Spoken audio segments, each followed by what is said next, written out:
Hi guys, it's Sarah Davison here, the divorce coach, and I wanted to talk to you because it's Divorce Day coming up. Yeah, there's such a thing. It's called D-Day, and it's the first working Monday of the new year, and it's known as D-Day or Divorce Day because that's the day that family law firms receive the biggest number of inquiries.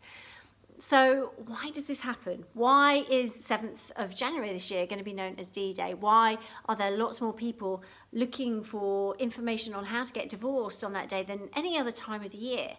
Well, it seems strange, doesn't it? Because Christmas is traditionally known as a family time, for families and loved ones to get together.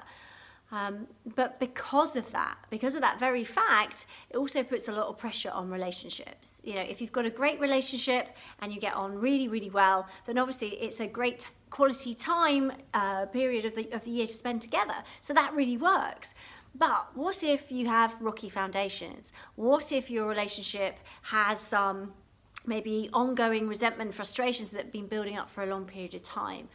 What happens is that if you put quality time on top of that, so it's you and your partner and not the normal distractions maybe of the school run, maybe of getting up and going to work, we're all thrown together at Christmas, aren't we? So you remove the usual distractions and routine, and suddenly those rocky foundations start to really show, those cracks start to grow because you're put together and you've got more time together.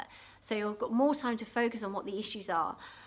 Now, that's why over the Christmas period, things can get quite difficult for couples that haven't been having a very easy time of it. And that's why most people decide to break up. And again, New Year is a time for fresh starts, reevaluating your life. And again, that puts pressure on people to redefine, what is it that I want from my marriage? What is it that I want from my relationship?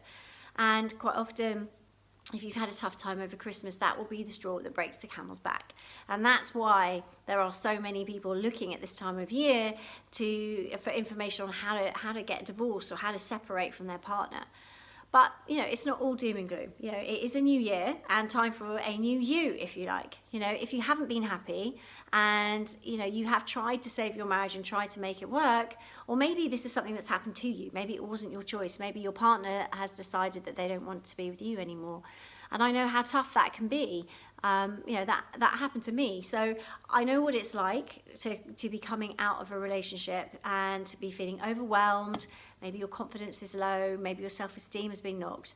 It's quite normal to be feeling those kind of emotions along with the sadness, maybe the heartbreak as well.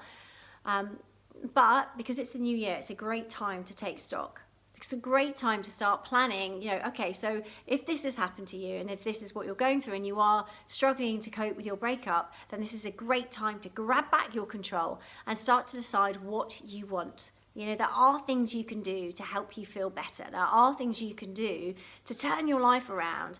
And it is possible now to redesign your life just the way you want it.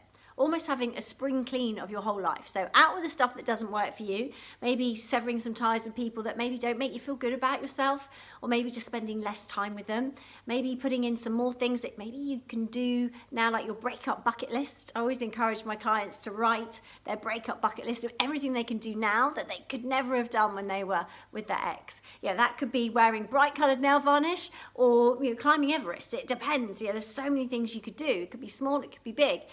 But start to think now about things that you can do. It's quite common and normal to want to reflect on the relationship and the things that you're missing. But, if the relationship isn't working or hasn't worked out, then obviously it wasn't the perfect relationship for you to be in right now. So try and take off those rose-tinted glasses, and instead of romanticizing the relationship, which, guys, is totally normal, and we all do that, but actually try to look at it warts and all. What were the things that annoyed you? What were the things that didn't work for you? And try and focus your mind on those, as well as helping yourself to look forward into the future and putting in these breakup bucket list ideas, booking them in your diary, like ticking them off as you go. Spending time with people who can support you, who can listen to you, who can help you move forward. We all have those friends who will help us and are great to talk to, but maybe pour fuel on the fire. I had a client the other day whose friend had helped her chop up all her ex's clothes.